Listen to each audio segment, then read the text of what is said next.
Welcome to Kaleidoscope is for IG. Let's talk. It's been 14 years since the war ended in Sri Lanka, but has the North and East really seen any positivity after that?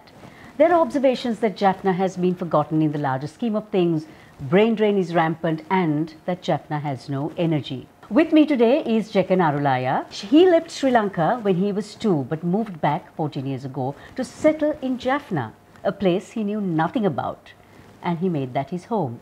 He has been in the ICT industry, is an entrepreneur and has been a mentor for young startups, and his focus is on economic development. Jekhan, welcome to the program. You were 2 when you left Sri Lanka, and in that time you were in Colombo. Then in 2015, you moved back to Sri Lanka, but you decided to put down your roots in Jaffna. Why did you come back? When I was 2, I was brought up in the UK, educated. I took a degree at Cambridge University and entered the IT industry. In 1993, I joined a company who was doing offshore development in Colombo. So I came to Colombo, spent 7 years there, where I married a girl. We had a son in 1996 and moved back to the UK in 2000. Unfortunately, she passed away in 2013. She had a chronic disease, pulmonary fibrosis. So when my son went to university in 2015, I reinvented myself and came back to Jaffna. When I say back, the reality is I'd never lived in Jaffna before, but I came to Jaffna. So some people say the Jaffna and the North has a lack of dynamism, a lack of aspiration. What do you think? So in any town, whether it's New York or Colombo or London, the dynamism and the aspiration comes from a small group of people who lead the larger group of people. Now in Jaffna, that group has left because of the war, because of lack of opportunity. What is the spirit like? Well, I think that the people are searching for opportunity.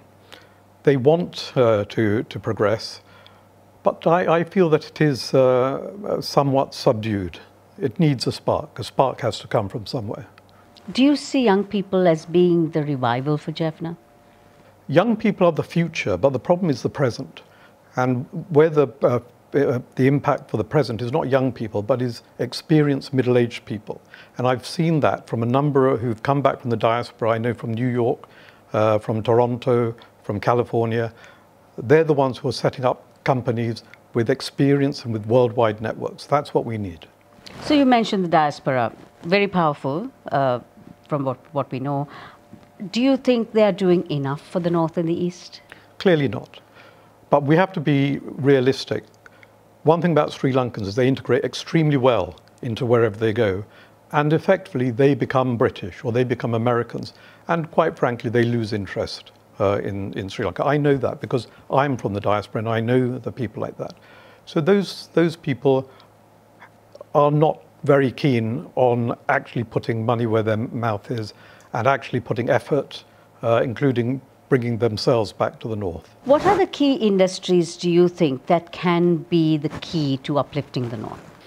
Well, the North has a number of great assets. One is the coast, which means that we once had the second largest fisheries industry in Sri Lanka. We have a massive agricultural opportunity, but it must be value add.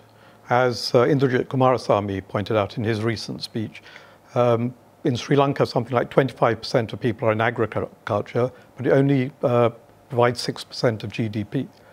Tourism is another huge opportunity which is being ignored, and also ICT and BPO, back office processing. We have a small number of companies in there, but we need more. What would you like Sri Lankan leaders to focus on when it comes to making the North and the East a priority in their development agendas? Quite frankly, Sri Lankan leaders have performed extremely poorly, not only in the North. If you look anywhere outside the Western province, I myself have no expectations from Sri Lankan leadership. What would you like Sri Lankans to know about the people of the North and East? What should we know and what should we do? Okay, what I'd like Sri Lankans and tourists and the Sri Lankan diaspora to know is that the North is a normal place. It's a safe place. There are so many misapprehensions. People think it's dangerous. They think that the young people are going around drunk and drugged up. None of it's true. Come as tourists, spend some time here and experience for yourself and bear witness to the world that the North is a good, normal place ready to do business.